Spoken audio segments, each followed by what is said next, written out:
Na questão 67, olha o que a FGV cobrou.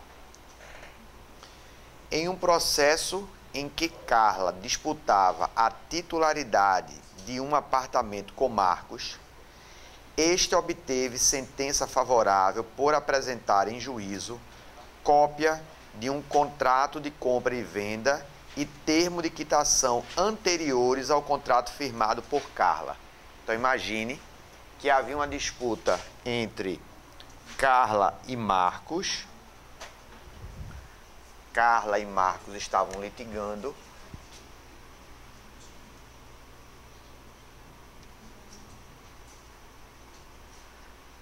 Por conta de um imóvel. Essa ação correu e foi proferida a sentença.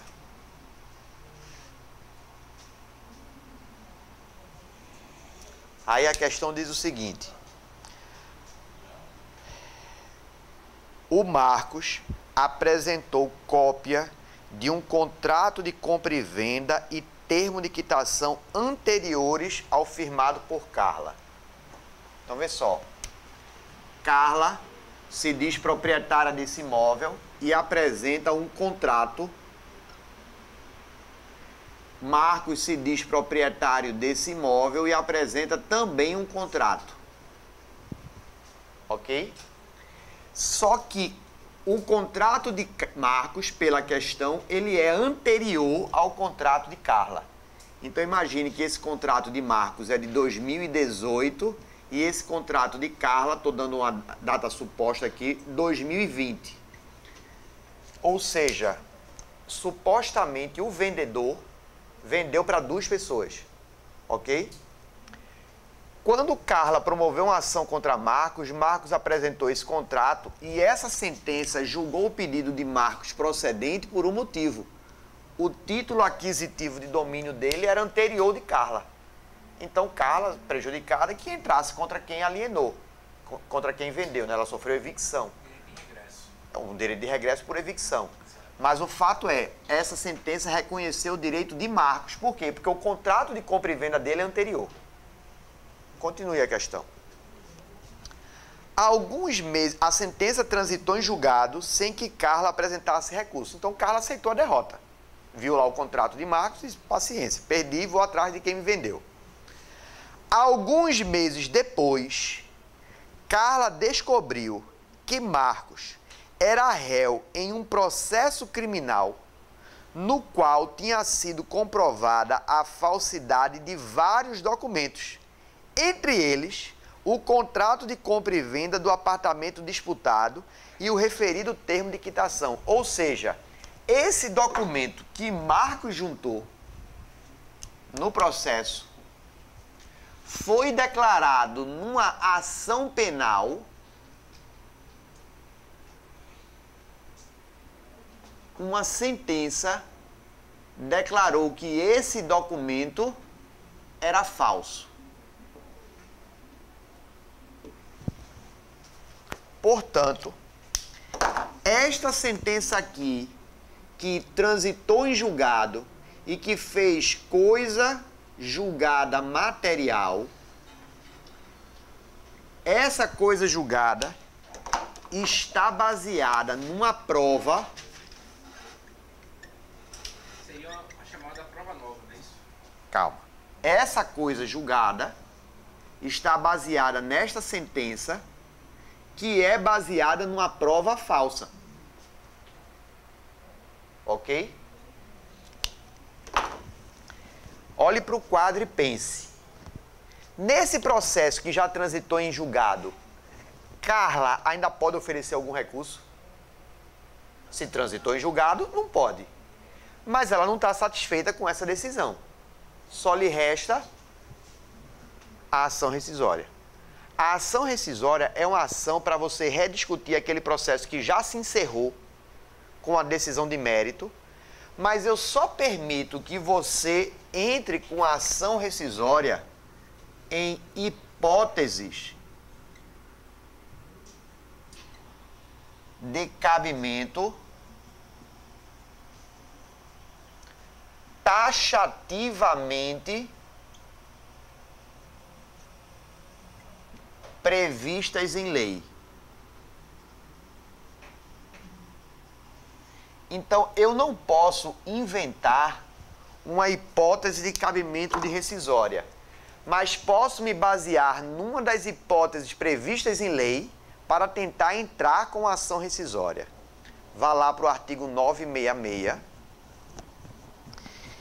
Você vai ver que no 966, entre as hipóteses de possibilidade de entrar com a ação rescisória, ele diz no inciso 6 que eu posso entrar com a ação rescisória se a sentença transitada e julgada estiver fundada em prova cuja falsidade tenha sido apurada em processo criminal. É exatamente o caso.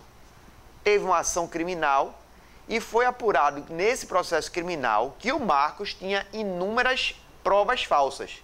Entre elas, a prova que foi utilizada contra a Carla no processo deles. Volto para a questão. Aí ele diz aqui, Carla pretende, com base em seu contrato, retomar a juízo a busca do direito ao imóvel. Para isso ela pode. O que Carla pode fazer?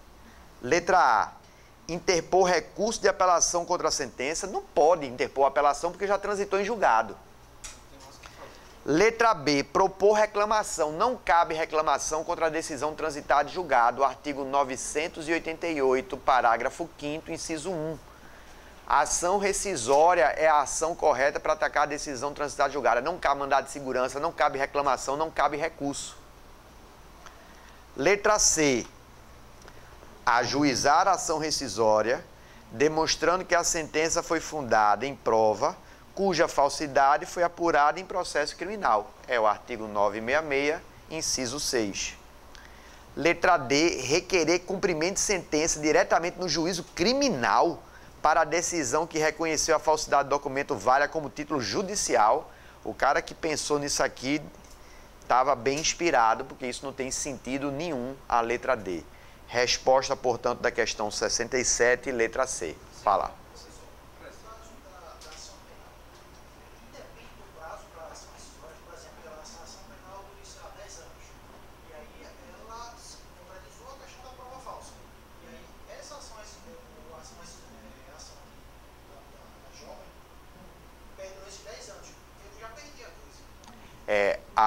Para você indo online, a pergunta dele foi: há prazo para eu ajuizar essa ação rescisória?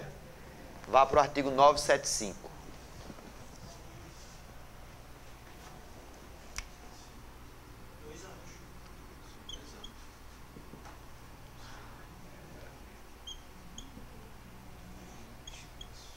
Vamos lá.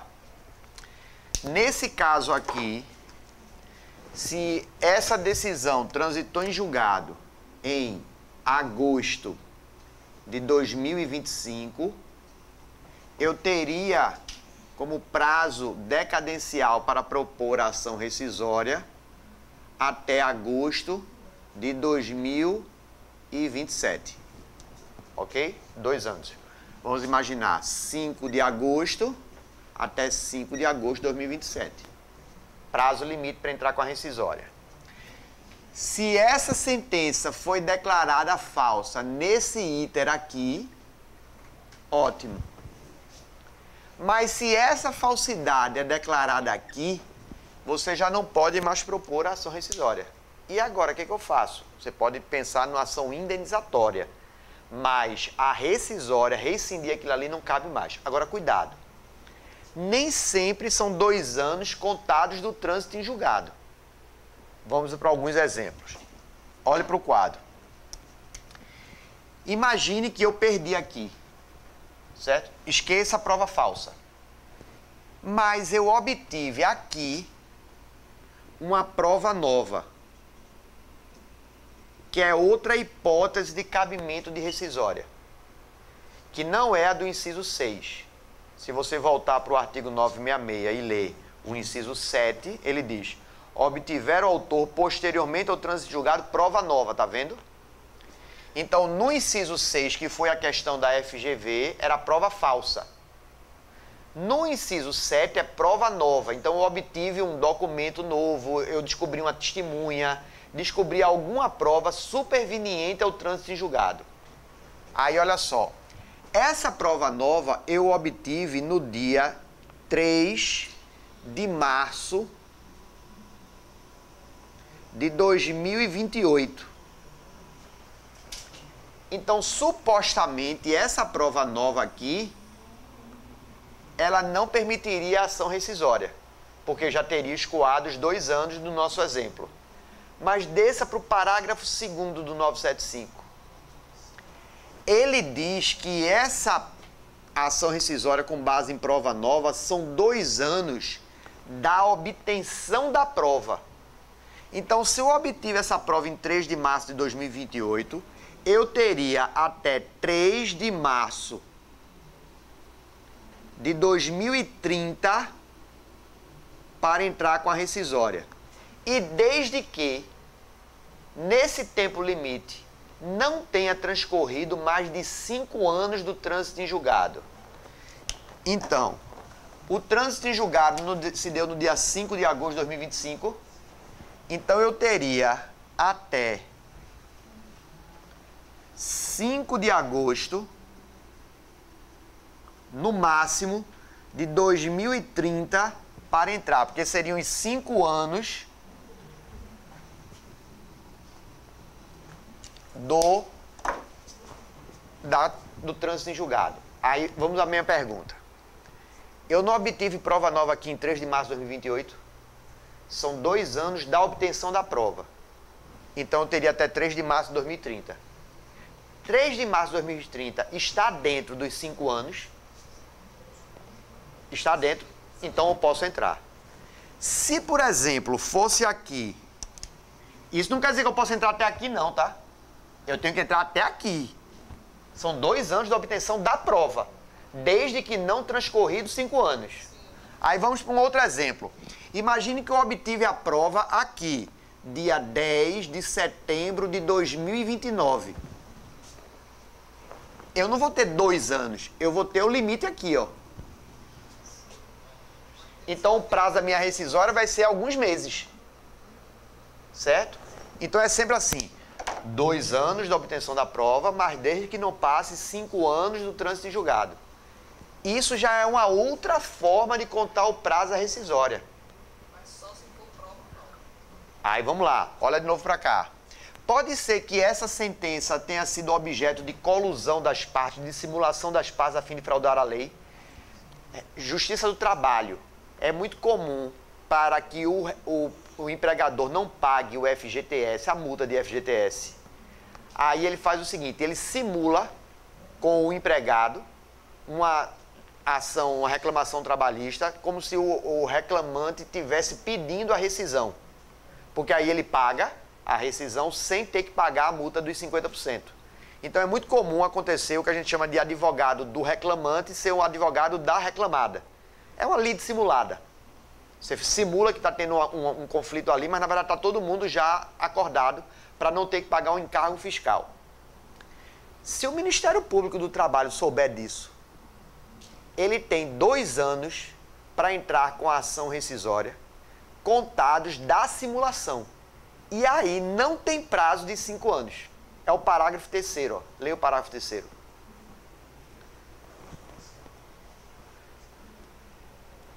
O Ministério Público era para ter intervido e não interveio. Tomou conhecimento depois da lide simulada. Ele tem 2 anos do conhecimento do fato para entrar com a ação rescisória e veja que ele não estabeleceu o limite de 5 anos. É outro tipo de contagem da rescisória. Então, qual é o perigo? É você fazer aquela memorização simples. Qual o prazo da rescisória? 2 anos. Mas, na verdade, 2 anos de quando? Pode ser, no caso de prova nova, da obtenção da prova, desde que não transcorrido 5 anos. Se for simulação, é 2 anos da simulação sem limite dos 5 anos. E eu posso lhe mostrar outras hipóteses no código. Se você for para o 525, parágrafo 15, ele diz que são 2 anos da decisão do Supremo que declara uma incompatibilidade com o texto constitucional. Então, é inexigível a decisão baseada em lei ou ato normativo declarado inconstitucional pelo Supremo, ou tido pelo Supremo como incompatível com a Constituição. O 525, parágrafo 15, ele dá 2 anos da decisão do Supremo. Aí vê que doideira. Imagine que transitou em julgado aqui, né? No meu exemplo, 5 de agosto de 2025. Aí essa sentença está baseada na Lei Y. A Lei Y é declarada pelo STF aqui, ó, em 10 de julho de 2045. Imagine, essa sentença de agosto de 2025 foi baseada nessa lei, e essa Lei Y é declarada inconstitucional pelo STF em 10 de julho de 2045. Eu teria, pelo 525, parágrafo 15, e pelo 535, parágrafo 8º, 2 anos do trânsito em julgado da declaração do Supremo. Então eu teria até 10 de julho de 2047 para entrar com a rescisória para rescindir uma sentença de 2025. É óbvio que isso viola coisa julgada, viola segurança jurídica. Por isso que o 525 no parágrafo 13 e o 535 no parágrafo 6º prevê modulação. E o STF hoje não profere decisão sem modulação, porque ele sabe que essa decisão dele pode sair remexendo coisas julgadas de décadas atrás. Então, para evitar isso, se estabelece esse limite de modulação. Por que eu estou lhe dando esse exemplo? Para que você não fique bitolado achando que é 2 anos da última decisão proferida no processo. Depende do caso concreto. Então, se a nova lei entrar em vigor, derrubou naquela lei, deu uma sentença, eu tenho 2 anos a partir do momento em que aquela nova lei... Nova lei não. Decisão do Supremo declarando que aquela lei foi inconstitucional ou incompatível com a Constituição. Se fosse apostar num prazo, se perguntar prazo, é 2 anos. Só nesse caso aí que é 5. Não. Aqui são 2. Não. Toda rescisória tem prazo de 2 anos. Só que nesse caso, você tem 2 anos contados da obtenção da prova, mas desde que não transcorridos 5 anos do trânsito julgado. Mas a rescisória são sempre 2 anos.